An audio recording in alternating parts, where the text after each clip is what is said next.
இந்த ஆண்டவனுடைய கிருபையினால் சுடர் ஒளிவிலே பிறந்தார் அல்லவா? இந்த முதல் சுடரிலே பெண்ணாக பிறந்ததினால் சுடர் ஒளிவிலே பெண்ணாக பிறந்த பிள்ளைக்கு சுடலை பேச்சு என்ற பேச்சு பிரமேசம். இரண்டாவது சுடலை மணி விளக்கிலே மாயமாக பிறந்த மாயாண்டி சுடலை. என்ன சுடலை? மாயாண்டி சுடலை. பேச்சு சுடலை முண்டல் என்று 3 குழந்தைகளுக்கு திராமத்தை சூட்டி அந்த பார்வதியானவள் மாணிக்க தொட்டிலேயே வளர்த்து வருகிறாள்.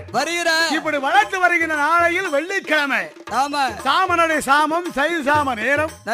நஞ்சது என்று நஞ்சருக்கு நடுக்குறி சாமம் மணி என்ன இருக்கும்? சரியா 12 மணி இருக்குமே. ஆமா, சாமம் போல காற்றடித்தாலும் இளையாடாத நேரத்தில் இந்த சுடலா சும்மா இருந்தாலும் பேச்சு சும்மா இருக்க மாட்டா. சாதாரண பேச்சு இல்ல, கட்ட பேச்சு நெட்ட பேச்சு காட்டுவன பேச்சியானவள் மகனாகிய மாயாண்டி அழைத்தாள்.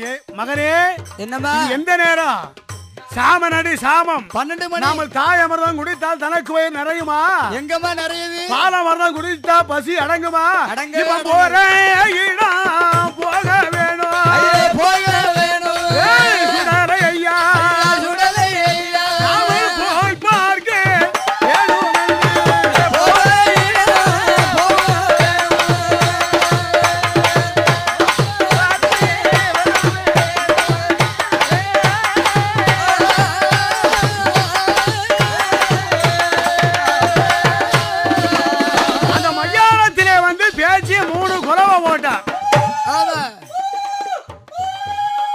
இந்த 3 குலவ சத்தத்தை கேட்டதும் குழியில பிணைச்சிருக்க பணம் அப்படியே மேல வருது. இந்த பேச்சு குழியில பிணத்தை தோண்டுகிறாள். மறியல் போட்டு அழகு பார்த்தாள். ஒரு சட்டி ரத்தத்தை ஒரே மடக்கா குடிச்சிட்டா. இவா யாரு? இந்த பேச்சு. தேவி சட்டி ரத்தம் குடித்திடுவாள்.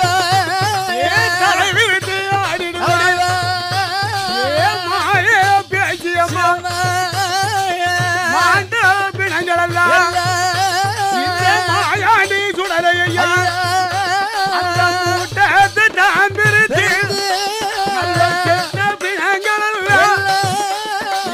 செஞ்சுடலை மாயாண்டி அள்ளி சிவ பூசி போடுகிறாள். மாண்ட பிணத்தை எல்லாம் சுடலை மாலையாக போடுகிறாள்.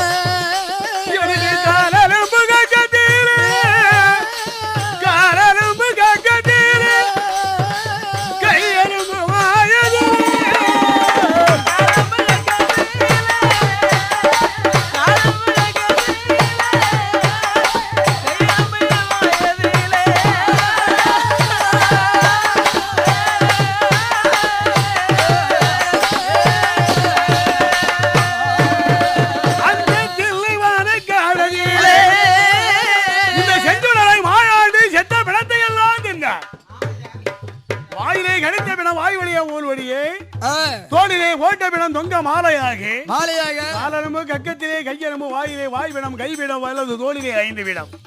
செத்த பிணங்களை எல்லாம் அள்ளி சிவபூஜை போடுகிறார் இந்த செஞ்சுடனை. இப்படி மையான காட்டிலே மாண்ட பிணங்களை எல்லாம் தின்று கொண்டு மறுபடி மிஞ்சிய பிணத்தை அள்ளி மேலே வாரி போட்டுக்கொண்டு கொல்லிய பிசாசுகள் எல்லாம் அப்படியே பார்த்துக்கிட்டே நிக்கி.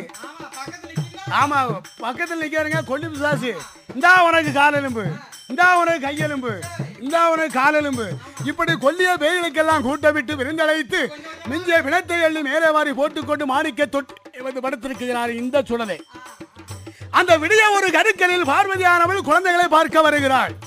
அங்கே பார்க்க வருகின்ற நேரம் அங்கே எப்படி இருக்குகிறது?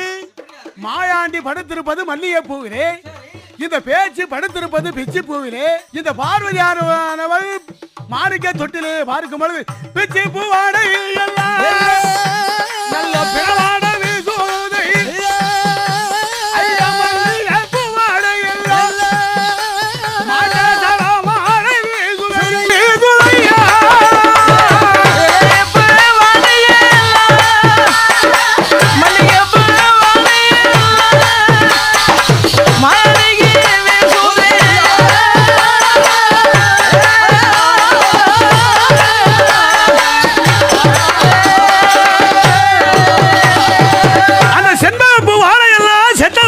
வீசுவதை பார்வையானவள் இந்த சுடலைய பேச்சிய முண்டன அப்படி முகத்தை பார்த்தா பார்க்கும் பொழுது எப்படி இருக்கு? எப்படி இருக்கு? அமிர்தம் குடித்த பிள்ளைகள் தலை சுருட்டி முழிக்கிறது. ஆமா, பால் அமிர்தம் குடிச்ச இந்த பேச்சு பறக்க பறக்க முழிக்க சாதாரண பேச்சியா இருந்தா தானே நிதானமா முழிப்பா. சுடுகாடு போனவ இல்லையா, அப்படியே கண் சுருட்டி முழிக்கிறாய். அந்த நேரத்திலே ஆண்டவனிடத்திலே சத்தியாகிய பார்வதி சொல்லுற, ஆண்டவனே நான் பிள்ளை என்று கேட்டேன், எனக்கு பிணம் தண்ணியை தந்துட்டேரு, இந்த பிள்ளையை தரலாமா சாமி? இந்த பிள்ளை இன்னும் கொஞ்ச நாளைக்கு இங்க இருந்தா இந்த இடமெல்லாம் கரியா போயிடும், மாமிசம் கலந்து விடுவான் மாணிக்க கையில எல்லாம், இவனை உடனே பூலோகம் அனுப்ப வேண்டும் என்று வேண்டிய வரங்கள் எல்லாம் சிவபெருமான் சுடல என்ன உன் திருவிளையாடல் போதுமப்பா, நீ அவனி பூலோகம் போக வேண்டும் என்று வேண்டிய வரங்கள் எல்லாம் கொடுத்தார். அந்த நேரத்தில் இந்த மாயாண்டி சுடலை மகாதேவனிடத்தில் என்ன கேட்டார் தெரியுமா? என்ன? எனக்கு உத்தரகிரி மையானத்திலே ஊட்டுக்கள வேண்டும், கனியான் வந்து மணிமகடம் தட்ட வேண்டும், கைவட்டி ரத்தமும் பழமும் ரணபூஜை தந்தா தான் இந்த இடத்தை விட்டு போவேன், இல்லை என்றால் இந்த மாணிக்கவள்ளி கையில விட்டு போவேன் என்று சொல்லு. அந்த நேரத்திலே ஆதிவள்ளி கையிலே உத்தரகிரி மையானத்திலே ஊட்டுக்களம் நடத்தி தெய்வ கனியானை வரவழைத்து திருச்சிலம்பிலே பிறந்தவன் தெய்வ கிணிதன். மணிமகடத்தோடும் பேய்முகத்தோடும் கைவெட்டு கருவியோடும் கணீர் என்ற சத்தத்திலே பிறந்த தெய்வ கனியான் மணிமகடம் தட்டி பேய்முகம் கட்டி ஆடி ரத்தமும் பலமும் என பூஜை கொடுக்க வேண்டிய பூஜைகள் எல்லாம் வாங்கி கொண்டு சுடலை வருகிறார் பூலோகம். இந்த பூலோக ராஜ்யத்தில் தரங்கள் கண்ட தரங்கள் சுடலை ஐயா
எப்படி தட்டுகிறார்? எப்படி? அந்த அடைத்திருக்கும் அடகதவை 5 வயது என்ற குழந்தையாக என் ஆண்டி சுடலை அம்பிகை கொட்டார கரையிலே குமரி பகவதி வாசலிலே தட்டுகிறார். பகவதி வாசல் அந்த கதவு தத்தம் காதிலே கேட்டு அம்பிகையானவள் தாள் போட்ட கதவை தாழ்ந்து பார்க்கிறார்.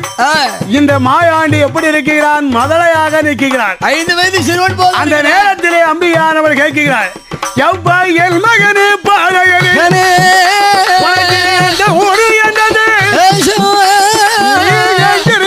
எங்கு வந்தார் ஊரும் என்ன பேரும் என்ன சாமனே சாமத்திலே தனியாக வந்தது தாய் வேறு சொல்லடவா தந்தை வேறு சொல்லடவா பகவதியால் கேட்டவோ மாயாண்டி அது சொல்வா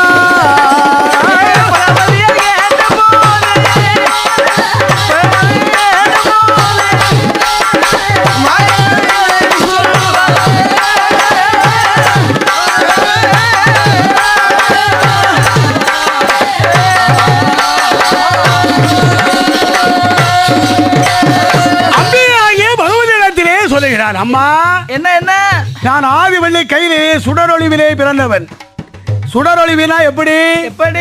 இறைவனுடைய அனுக்கிரகத்தினால் ஆமா ஆண்டவனுடைய சுடரிலே பிறந்து தூண்டாத மணிவிளக்கிலே பிறந்தவன். என் பெயர் தான் சுடலை.